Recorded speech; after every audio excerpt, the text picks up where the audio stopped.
जय हिंद दोस्तों, GK by Kokalla sir के इस यूट्यूब चैनल पे एक बार आपका फिर से धमाकेदार स्वागत है। और अपन देख रहे थे कला और संस्कृति। कला और संस्कृति के अंदर अपन पढ़ रहे थे दोस्तों स्थापत्य कला, और स्थापत्य कला के अंदर अपना चल रहा था दोस्तों दुर्ग। क्या चल रहा था? दुर्ग। और दुर्ग अब तक अपने 3 दुर्ग कंप्लीट हो चुके हैं जो यूनेस्को की धरोहर सूची में शामिल थे। आज अपन आगे का चौथा दुर्ग पढ़ेंगे, और वो दुर्ग पढ़ेंगे दोस्तों अपन कुंभलगढ़।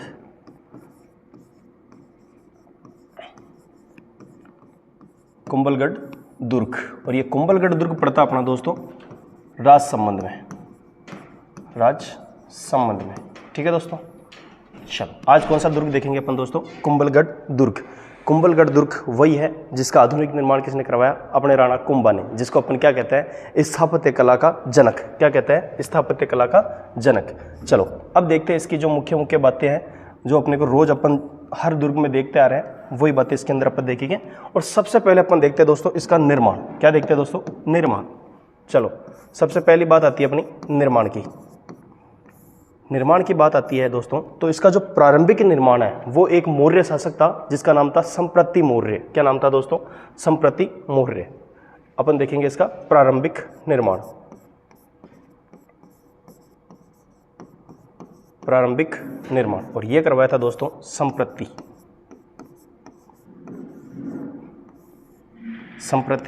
मौर्य। किसने करवाया दोस्तों? संप्रति मौर्य ने। ठीक है दोस्तों, पहली बात आपकी ये कंप्लीट हो गई कि इस दुर्ग का निर्माण किसने करवाया? संप्रति मौर्य ने। अब बात आती है दोस्तों आधुनिक निर्माण की। आधुनिक निर्माण कौन सी बात आती है दोस्तों? आधुनिक निर्माण की। ठीक है, चलो आधुनिक निर्माण की बात करते हैं दोस्तों।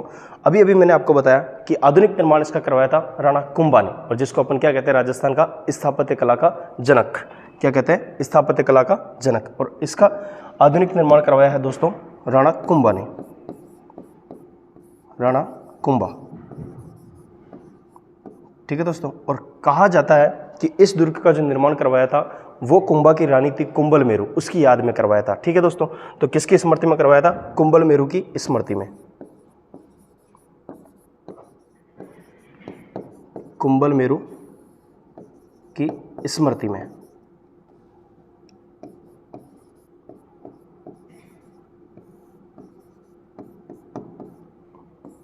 कुंभा ने किसकी स्मृति में करवाया? कुंभलमेरु की स्मृति में। दो बात आपके सामने कंप्लीट हो गई दोस्तों। पहली बात है अपनी कि प्रारंभिक निर्माण कुंभलगढ़ का किसने करवाया? संप्रति मौर्य ने। दूसरी बात है आपकी कि आधुनिक निर्माण किसने करवाया? राणा कुंभा ने। और किसकी याद में करवाया? कुंभलमेरु की स्मृति में। ठीक है दोस्तों, चलो अगली बात अपन देखते हैं। अपना निर्माण हो गया, इसके बाद में अपन देखते हैं श्रेणी। क्या देखते हैं दोस्तों? श्रेणी। और श्रेणी आपको मैंने 9 श्रेणियां बताई थी, उसमें से ये दुर्ग है कौन सा? तो देखो दोस्तों, एक तो आती है इसके अंदर पारिद श्रेणी। क्या? पारिद। कौन सी श्रेणी आती है दोस्तों? पारिद श्रेणी। पारिद श्रेणी का अर्थ मैंने आपको बताया था कि पीछे ध्यान रखना क्या आ रहा? ध। तो ऐसा दुर्ग जिसके चारों ओर दीवार बनी हो, ऐसा दुर्ग जिसके चारों ओर दीवार बनी हो। तो इसके जो चारों ओर दीवार है ना दोस्तों, 36 किलोमीटर लंबी दीवार है। 36 किलोमीटर लंबी दीवार। 36 किलोमीटर लंबी इसके चारों ओर दीवार है, जिसे अपन क्या कहते हैं? भारत की महान दीवार। क्या कहते हैं? भारत की महान दीवार। और दूसरी बात इसकी जो श्रेणी है दोस्तों, वो आती है इसकी श्रेणी में अपने गिरि दुर्ग। कौन सा दुर्ग कहते हैं इसको? गिरि दुर्ग। एक पहाड़ी पर बना हुआ है, इसलिए इसको क्या कहते हैं? गिरि दुर्ग। और अगर इसकी पहाड़ी पूछे आपसे तो वो पहाड़ी है गंधमादन पहाड़ी। गंधमादन पहाड़ी। कौन सी पहाड़ी है दोस्तों? गंधमादन पहाड़ी। ठीक है दोस्तों, चलो श्रेणी हो गई अपनी, निर्माण हो गया अपना। इसके बाद में अपन तीसरी चीज क्या पढ़ते हैं? देखो श्रेणी में ध्यान रखना दोस्तों, एक तो इसकी पारिद श्रेणी और एक है इसकी गिरि श्रेणी। और गिरि है तो पहाड़ी कौन सी है? गंधमादन पहाड़ी। और दूसरी बात कौन सी है? पारिक। पारिक है तो कितने किलोमीटर लंबी दीवार है? 36 किलोमीटर लंबी दीवार, जिसे अपन क्या कहते हैं? भारत की महान दीवार। क्या कहते हैं? भारत की महान दीवार। और इसकी तीसरी बात आती है दोस्तों अपने प्रवेश द्वार। प्रवेश द्वार। और प्रवेश द्वार है दोस्तों इसका प्रवेश द्वार। और प्रवेश द्वार है दोस्तों इसका ओरठ पोल। ओरठ पोल। कौन सा पोल है दोस्तों? ओरठ पोल। 3 बातें कंप्लीट हो गई। निर्माण प्रारंभिक संप्रति मौर्य। किसने करवाया? संप्रति मौर्य ने। आधुनिक निर्माण किसने करवाया? राणा कुंभा ने। नेक्स्ट कुंभल मेरु की स्मृति में। ठीक है दोस्तों, चलो श्रेणी कौन सी इसकी? दो श्रेणियां, एक तो है पारिद श्रेणी। पारिद श्रेणी का मतलब ऐसा दुर्ग जिसके चारों ओर दीवार बनी हो। ठीक है, तो वो कितने किलोमीटर लंबी दीवार है? 36 किलोमीटर लंबी दीवार, जिसे अपन क्या कहते हैं? भारत की महान दीवार। ठीक है, और उसके बाद में अपना आता है गिरि श्रेणी, और गिरि दुर्ग है इसीलिए अपन कौन सी पहाड़ी पर है? गंधमादन पहाड़ी पर। गंधमादन पहाड़ी पर होने के कारण क्या कहते हैं इसको? गिरि दुर्ग। ठीक है, और इसके बाद में अपन देखते हैं इसका प्रवेश द्वार, और प्रवेश द्वार कौन सा है? ओरठ पोल, और ओरठ पोल को अपन क्या कहते हैं? हनुमान पोल। क्या कहते हैं? हनुमान पोल। ठीक है दोस्तों, तीन बातें कंप्लीट। चौथी बात आती है इसके उपनाम की। क्या आती है दोस्तों? उपनाम। चौथी बात आती है इसकी उपनाम की। उपनाम देखते हैं दोस्तों। एक तो मैंने बताया आपको कि कुंभल मेरु की याद में। ठीक है, तो दुर्ग का नाम क्या हो जाएगा? पहला कुंभल मेरु दुर्ग।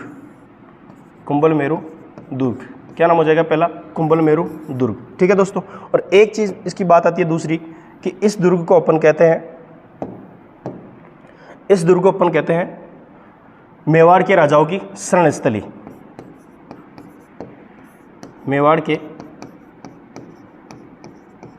राजाओं की शरण स्थली।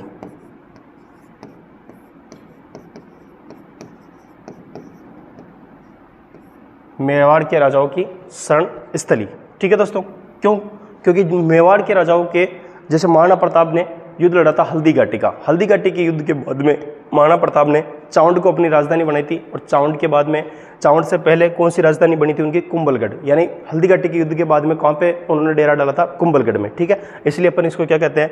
मेवाड़ के राजाओं की शरण स्थली। ठीक है दोस्तों, उपनाम हो गए, और आपके निर्माण हो गया, श्रेणी हो गई, और प्रवेश द्वार राजा हो गया, और इधर उपनाम हो गई। चार बातें कंप्लीट हो गई। स्क्रीनशॉट लीजिए, फिर चलते हैं आगे।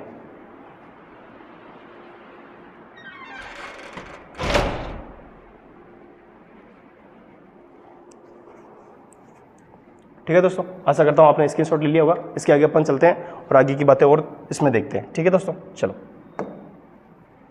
दुर्ग कौन सा? अपना कुंभलगढ़। ठीक है दोस्तों, ये आपका कुंभलगढ़। कुंभलगढ़ दुर्ग कौन सा दुर्ग है दोस्तों? कुंभलगढ़ दुर्ग। ठीक है, चलो। कुंभलगढ़ दुर्ग है अपना, चल रहा है कुंभलगढ़ दुर्ग। ठीक है, इसकी वही बातें कि कौन कौन सी बातें मुख्य है। ठीक है दोस्तों, चलो। अब देखो, अपने उपनाम देख लिए इसके। उपनाम के बाद में, उपनाम से पहले अपने निर्माण देख लिया। निर्माण के बाद में अपन ने देखा कि इसकी श्रेणी कौन सी है। श्रेणियों में दो थी, पारिद श्रेणी और गिरि श्रेणी। ठीक है, पारिद श्रेणी क्यों? क्योंकि चारों ओर इसके दीवार है। ठीक है, और गिरि श्रेणी क्यों? क्योंकि एक पहाड़ी पर स्थित है। पहाड़ी का नाम क्या है? गंधमादन पहाड़ी। इसके बाद में क्या देखा अपन ने? उपनाम। और उपनाम क्या था दोस्तों इसका?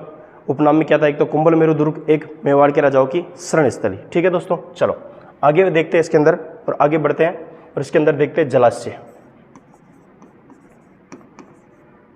जलाशय क्या देखते हैं दोस्तों? जलाशय। ठीक है, और जलाशय के अंदर, इसके अंदर 200 जलाशय। एक तो मामादेव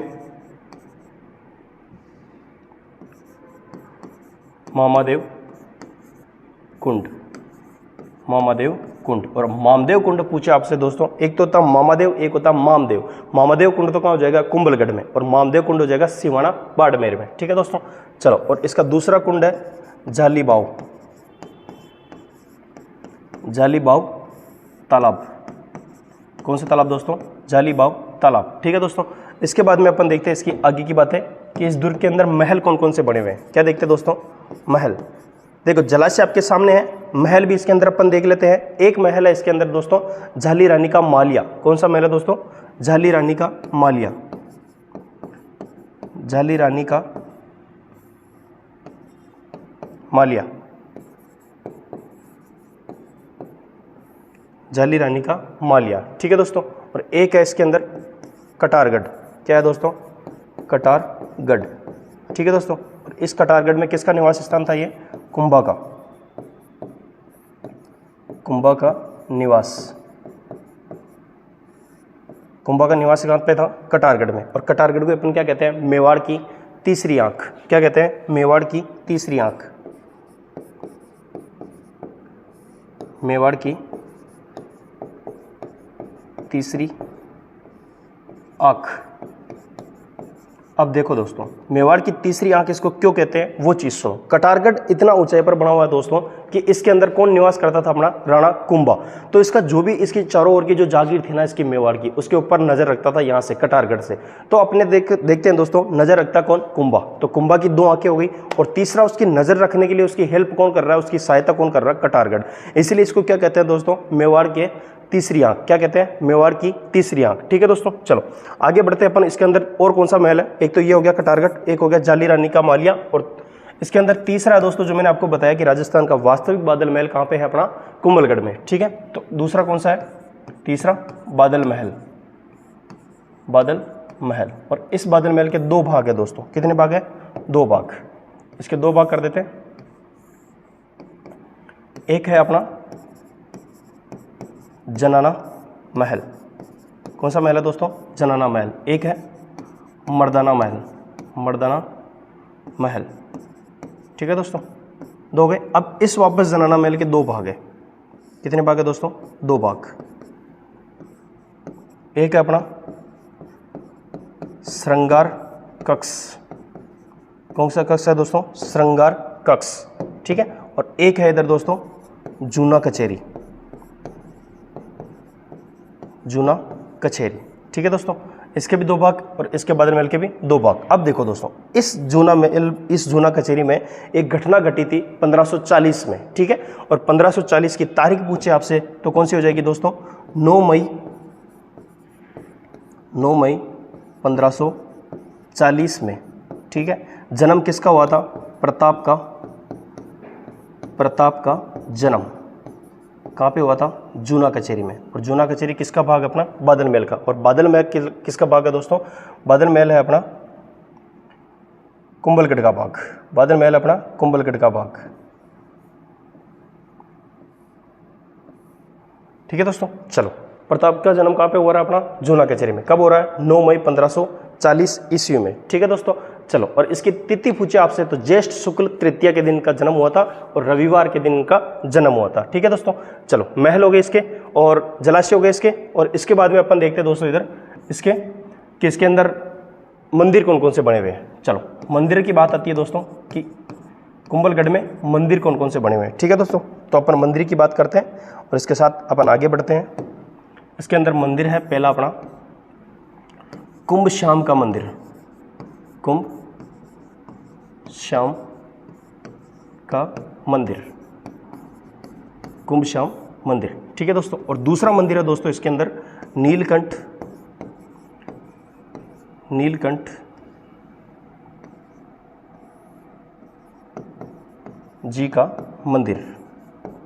कौन सा मंदिर है दोस्तों, नीलकंठ जी का मंदिर। और इसके अंदर आगे की बात आती है दोस्तों अपनी स्मारक। इसके अंदर आगे कौन सी बात आती है, अपनी स्मारक। स्मारक इसके अंदर है दोस्तों 12 खंभों की छतरी, 12 खंभों की छतरी। और ये 12 खंभों की छतरी किसकी है दोस्तों, उड़ना राजकुमार की, उड़ना राजकुमार की। किसकी छतरी है दोस्तों, उड़ना राजकुमार की। ठीक है दोस्तों, किसकी छतरी है, उड़ना राजकुमार की। अब सुनो दोस्तों, इसका जो वास्तविक नाम था पृथ्वीराज सिसोदिया। क्या नाम था, पृथ्वीराज सिसोदिया। मेवाड़ वंश के शासक थे ये पृथ्वीराज सिसोदिया। इनका नाम क्या पड़ा बाद में, उड़ना राजकुमार। अब ये मत सोचना दोस्तों कि ये उड़ता था इसलिए इसका नाम उड़ना राजकुमार पड़ा। इनकी जो धावक क्षमता हो ना वो तेज थी, इनकी जो घोड़ा चलाने की क्षमता थी वो तेज थी, इसलिए इनको क्या कहा, उड़ना राजकुमार। देखो दोस्तों, इधर हो गया अपने जलाशय। जलाशय में अपन देखेंगे इसके अंदर माँ महादेव कुंड, और दूसरी कौन सी है, जाली बाव तालाब। नेक्स्ट इसके महल, महल में जाली रानी का माल्या, और कौन सा है, कटारगढ़। और कटारगढ़ किसका निवास स्थल था, कुंभा का। और कुंभा, इसी कटारगढ़ को क्या कहते हैं, मेवाड़ की तीसरी आंख। ठीक है, और नेक्स्ट कौन सा महल है, बादल महल। बादल महल के कितने भाग है, जनाना और मर्दाना। ठीक है दोस्तों, और इसके बाद में जूना कचेरी। जूना कचेरी इसका भाग है जनाना का, जूना कचेरी और श्रृंगार कक्ष। जूना कचेरी के अंदर किसका जन्म हुआ, राणा प्रताप का। इसके बाद में मंदिर देखे अपन ने, मंदिर में है पहला कुंभ श्याम जी का मंदिर, दूसरा है नीलकंठ जी का मंदिर, नीलकंठ महादेव। ठीक है दोस्तों, स्मारक है इसमें 12 खंभों की छतरी, और 12 खंभों की छतरी किसकी है, उड़ना राजकुमार की। स्क्रीनशॉट लीजिए, फिर चलते हैं आगे। और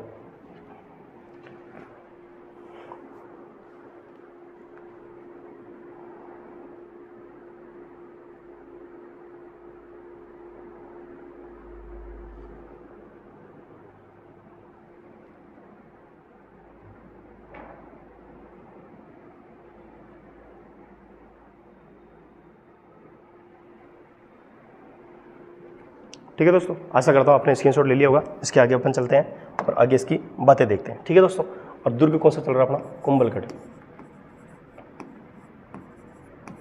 कुंभलगढ़, ठीक है दोस्तों। अब देखो कुंभलगढ़ के अंदर और कौन सी बातें रहेगी? कुंभलगढ़ दुर्ग। और कुंभलगढ़ दुर्ग है कहाँ पर दोस्तों? अपना राजसमंद में। कहाँ पे है? राजसमंद में। अब देखो दोस्तों, आगे की बात अपन देखते हैं कि इसकी कहावतें कौन कौन सी है। अपने स्मारक देख लिए, स्मारक इसके अंदर कौन सी है? 12 खंभों की छतरी। कौन सी है? 12 खंभों की छतरी। अब अपन देखते हैं इसके आगे इसकी कहावत। एक कहावत है दोस्तों इसके बारे में, एक कहावत है इसके अंदर कि ये दुर्ग इतनी ऊंचाई पर बना हुआ है। ये इसके दो हिस्से कर लेते हैं।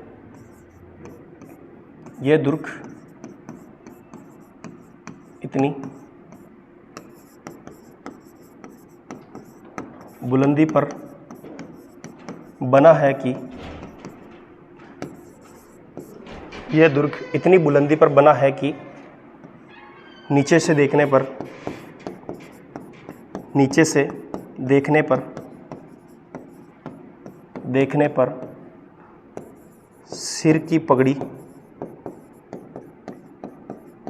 सिर की पगड़ी नीचे गिर जाती है। और ये किसने कहा था? अबुल फजल ने।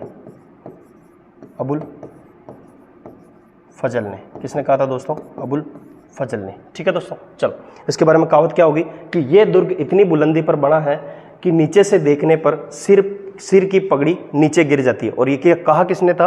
अबुल फजल ने। किसने कहा था दोस्तों? अबुल फजल ने। इसके बारे में कहावत हो गई अपनी। अब इसके बारे में और विशेष चीज़ें क्या है वो अपन इसके बारे में देखते हैं। चलो इसके अंदर क्या है विशेष, हमारी सारी बातें आपके सामने क्लियर हो गई। इसके बाद में अपन देखते हैं इसके अंदर विशेष क्या क्या चीज़ें।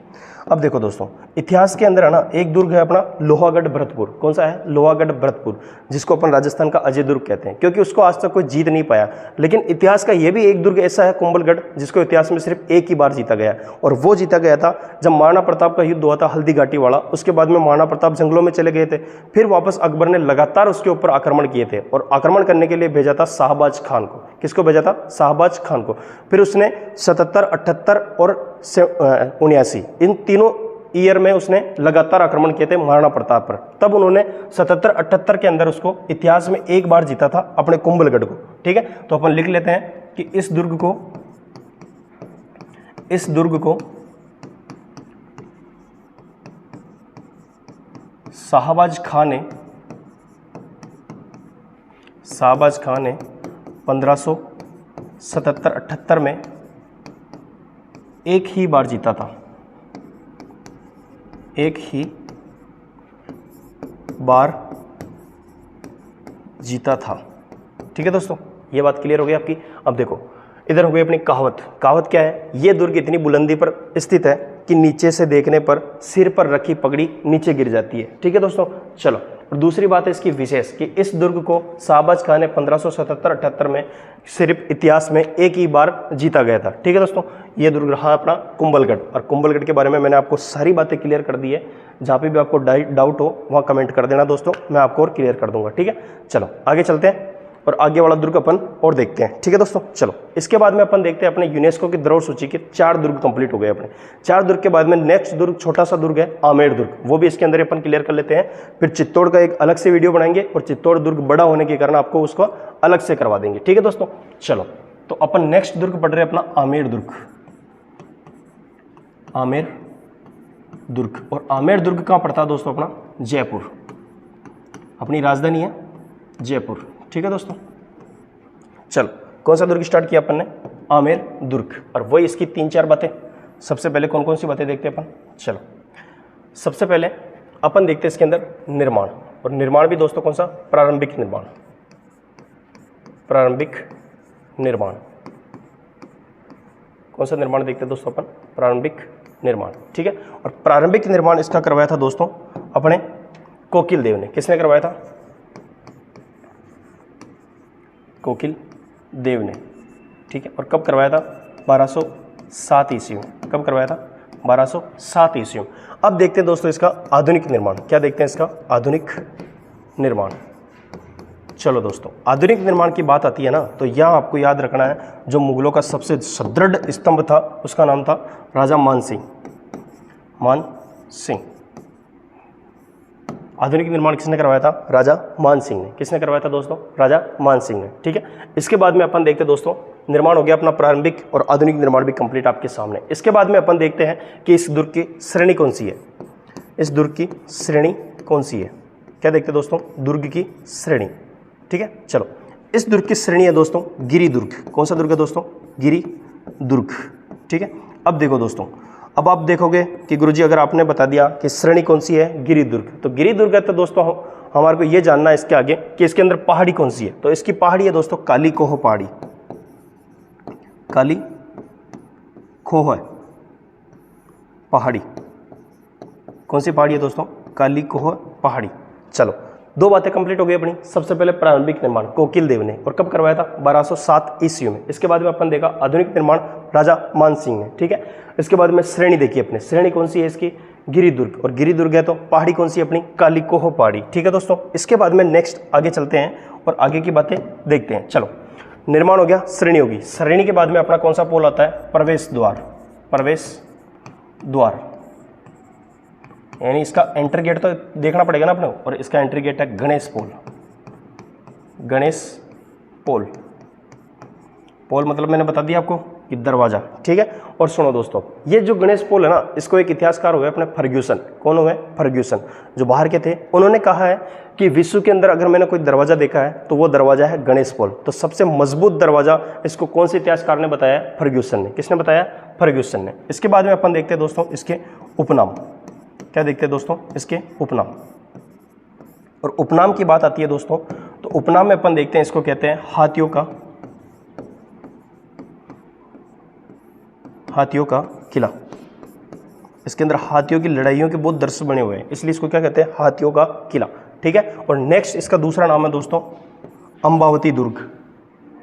अंबावती दुर्ग, अंबावती दुर्ग। क्या नाम है दोस्तों? अंबावती दुर्ग। और तीसरा नाम इसका देखते हैं अपन दोस्तों कि देखो, पहला नाम हो गया इसका हाथियों का किला, दूसरा हो गया इसका अंबावती दुर्ग, और इसी को कहते हैं अमरीशपुर दुर्ग। क्या कहते हैं दोस्तों?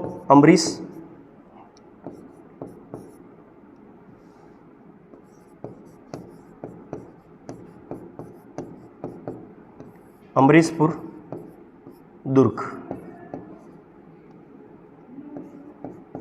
अमरीशपुर दुर्ग, इसके तीन नाम आपके सामने हो गए दोस्तों। देखो, हाथियों का किला, अंबावती दुर्ग और अमरीशपुर दुर्ग। ठीक है दोस्तों, चलो, और इसके बाद में अपन आगे देखते हैं इसकी बातें मुख्य कि पहला हो गया निर्माण, श्रेणी, प्रवेश द्वार, उपनाम। ठीक है, चार बातें हो गई। पांचवी बात आती है इसकी जलाशय की। कौन सी बात आती है दोस्तों? जलाशय की। ठीक है, कि इस दुर्ग के अंदर जलाशय कौन सा है, और इस दुर्ग के अंदर जलाशय है दोस्तों अपना, इस दुर्ग के अंदर अपना जलाशय है मावटा झील। मावटा झील। ठीक है दोस्तों, देखो मावटा, इसके आगे आ की मात्रा हटा दोगे तो क्या हो जाएगी? मावट। और मावट अपने जो वर्षा होती है वो कब होती है? अपने शीत ऋतु में। कौन सी ऋतु में होती है दोस्तों? शीत ऋतु में, जिसको अपन सबसे जो लाभदायक है ये मावट अपने लिए, तो वो है गेहूं की फसल के लिए, और सबसे ज्यादा हानिकारक है वो किसके लिए है? मूंगफली की फसल के लिए। ठीक है दोस्तों, तो चलो आगे देखते हैं और आगे बढ़ते हैं। इसके अंदर जलाशय, जलाशय देख लिया अपन ने। अब देखते हैं दोस्तों इसके प्रमुख महल। क्या देखते हैं दोस्तों? प्रमुख महल। अब देखो दोस्तों, अपना एक आया था जैसलमेर, जिसके अंदर महलों के पीछे विलास शब्द लगा हुआ था। तो जहां पे विलास लगा शब्द दिखे आपको अधिकतर, तो वो कहाँ हो जाएगा? अपने जैसलमेर। और यहाँ पे दुर्ग है जो आपको सही से देखना है। एक है इसके अंदर सुख मंदिर। कौन सा मंदिर है दोस्तों? सुख मंदिर। और एक है इसके अंदर सौभाग्य मंदिर। सौभाग्य मंदिर, ये महल है दोस्तों, लेकिन पीछे मंदिर लिखा हुआ है इनके। ठीक है, चलो, सौभाग्य मंदिर, सुहाग मंदिर। सुहाग मंदिर।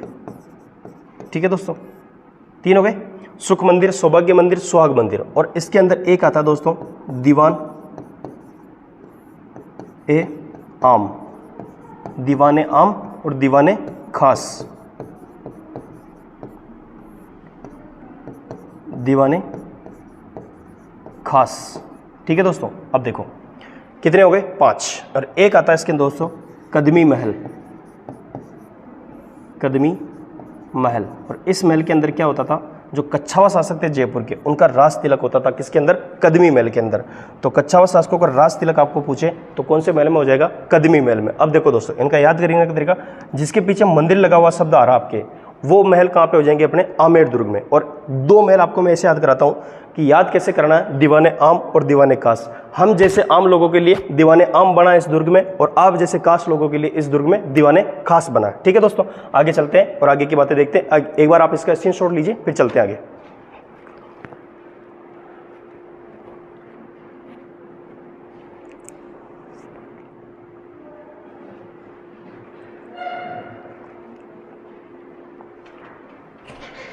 चलो दोस्तों, आशा करता हूं कि आपने स्क्रीनशॉट ले लिया होगा। इसके आगे अपन देखते हैं और आगे बढ़ते हैं और, ठीक है। चलो, आमेर दुर्ग के अंदर अपन ने देख लिया महलों तक। कहां तक देख लिया? महलों तक। दुर्ग कौन सा चल रहा है अपना? आमेर दुर्ग।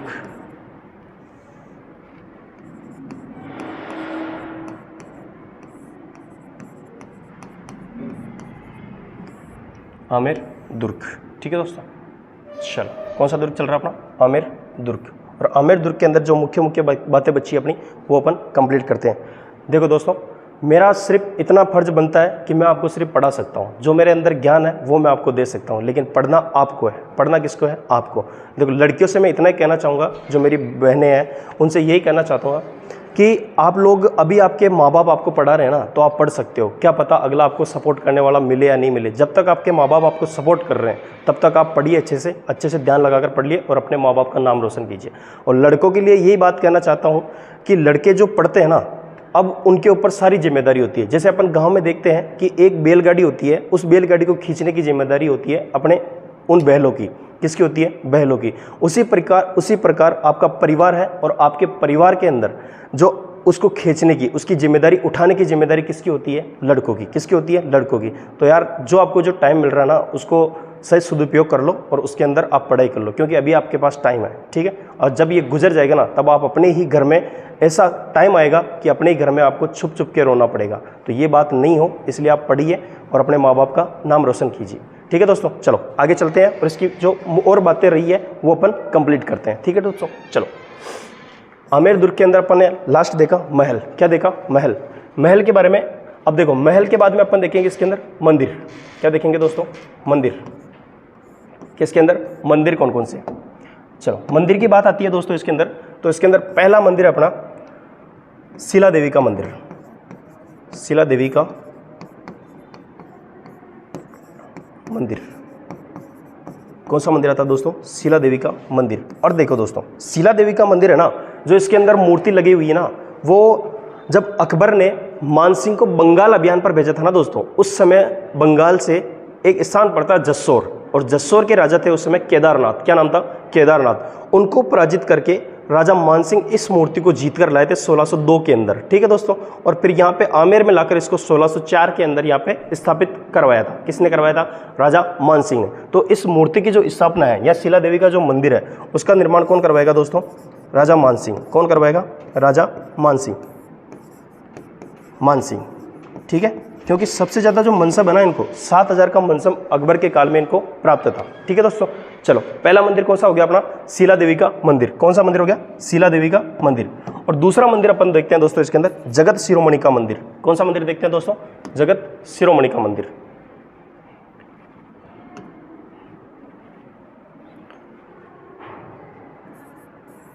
दूसरा मंदिर है दोस्तों इसके अंदर जगत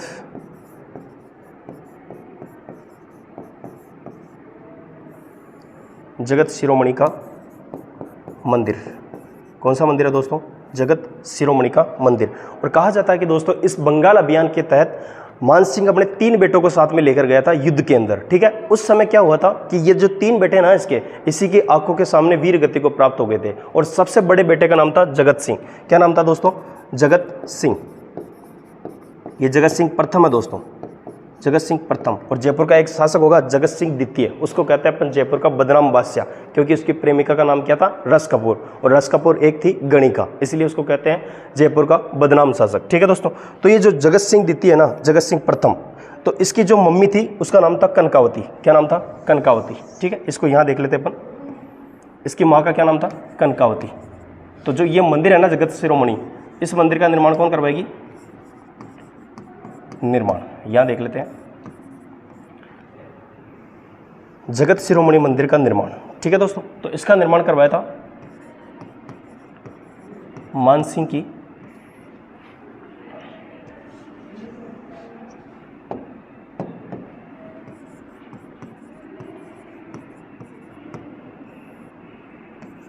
की रानी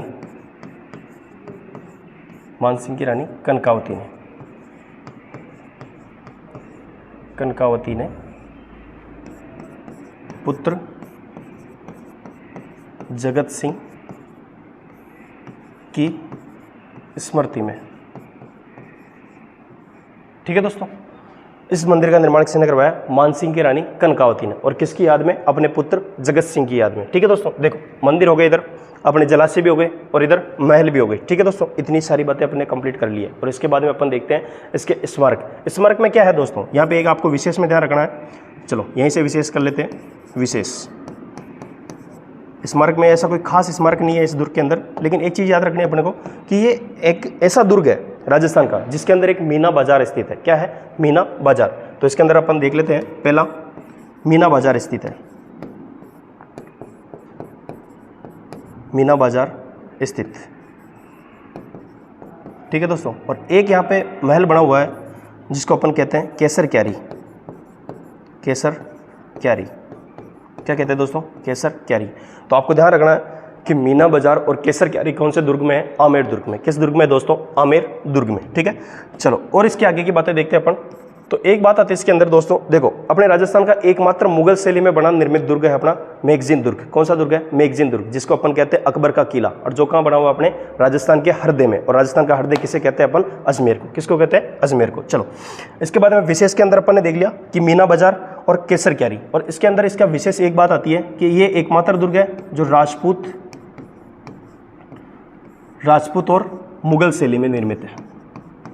मुगल शैली में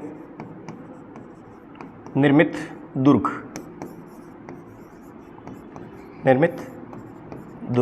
ठीक है, तो क्योंकि जो अपना कच्छावा शासक था ना जयपुर वाला, वो मुगलों का बिल्कुल अधीन था। उनका एक दिन वो क्या बोलते हैं, चमचा कहते हैं उसको। वो चमचा नहीं कह सकते अपन, लेकिन हाँ एक बात एक थी, उनका जो विश्वास पात्र शासक था वो कौन थे?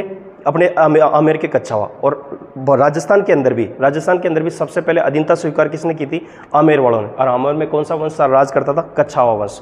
तो जो मानसिंह है ना, जो इस दुर्ग का आधुनिक निर्माण करवा रहा अपने आमेर दुर्ग का, इस आमेर दुर्ग का जो आधुनिक निर्माण करवा रहा है उसका नाम है मानसिंह। और मानसिंह अकबर का बिल्कुल चहेता था, क्योंकि अकबर ने उसको 7000 का मनसब दे रखा था। इसलिए उसने अधिकतर कार्य कौन सी शैली में करवाया? अपना मुगल शैली में। किस शैली में करवाया? मुगल शैली में। इसलिए इसको क्या कहते हैं? मुगल राजपूत शैली। ठीक है दोस्तों, चलो आज अपन ने कौन से दुर्ग पढ़े हैं? एक तो पढ़ा अपन ने सबसे पहले आमेर दुर्ग। आमेर दुर्ग से पहले अपन ने पढ़ा था कौन सा? कुंभलगढ़ दुर्ग। और कुंभलगढ़ दुर्ग मैंने कहाँ बताया? राजसमंद में। ठीक है, और आमेर दुर्ग कहाँ है अपना? जयपुर में। ठीक है दोस्तों, तो आज के लिए इतना ही काफ़ी। आप इसको वीडियो को आराम से देखिए और जहाँ समझ में नहीं है वहाँ वापस कमेंट करके बताइए। ठीक है, और जितना हो सके वीडियो को शेयर कीजिए। और मैं बार बार आपको एक वीडियो में बताता हूँ कि भाई अपना जो मोटिव है या टारगेट है वो उन बच्चों तक वीडियो पहुँचाना है जो कोचिंग अफोर्ड नहीं कर सकते हैं, और जो अपनी माताएं बहनें हैं वो ससुराल जाने लगी है, उनको पढ़ाई का लोड पड़ता है या पढ़ाई नहीं कर पाती आगे, तो घर पर बैठ के आराम से पढ़ाई कर सके, इसलिए अपन वीडियो डालते रहते हैं और अपना जो एजुकेशन है उसको आगे से आगे पहुँचाने की कोशिश करते हैं। ठीक है दोस्तों, तो आज के लिए इतना ही। जय हिंद।